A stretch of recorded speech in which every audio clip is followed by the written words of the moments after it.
Ils étaient partis, mais ils reviennent. Les anciennes puissances et de nouvelles superpuissances s'installent de nouveau en Afrique. Coopération économique, accords militaires, partenariats stratégiques. Mais derrière les beaux discours, une question persiste.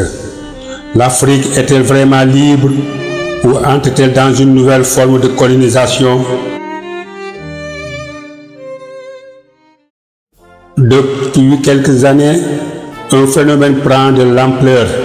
La Russie, la Chine, la Turquie, les Émirats arabes unis, les États-Unis d'Amérique et même la France renforcent leur présence en Afrique.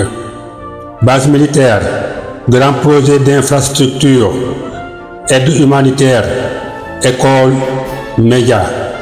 L'Afrique est redevenue un champ de bataille stratégique. Mais cette fois, ce n'est plus la colonisation par les armes, c'est la conquête par l'influence économique, médiatique et militaire.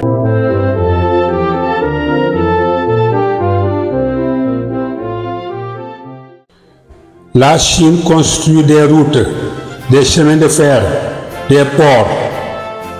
Ces prêts sont massifs, souvent sans conditions politiques, mais parfois piégeux. La Russie, de son côté, mise sur la sécurité, soldats, armes, influence militaire.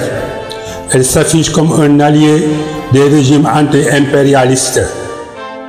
La Turquie, plus discrète, avance par l'éducation, la religion et les affaires. Mosquées, écoles, entreprises turques se multiplient sur le continent. Tous veulent une place sous le soleil africain.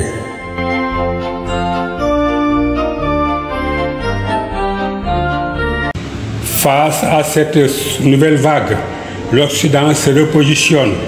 La France, longtemps considérée comme une puissance dominante en Afrique francophone, voit son influence s'éroder. Les États-Unis reviennent avec des initiatives diplomatiques ciblées. L'Union européenne, elle, multiplie les accords économiques, mais pour une partie croissante de la jeunesse africaine, c'est trop tard.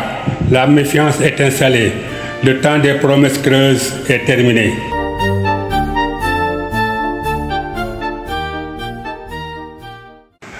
Alors, faut-il refuser toute aide étrangère? Bien sûr que non. Le monde est interconnecté. Cependant, l'Afrique doit imposer ses règles de jeu, choisir ses partenaires, défendre ses intérêts.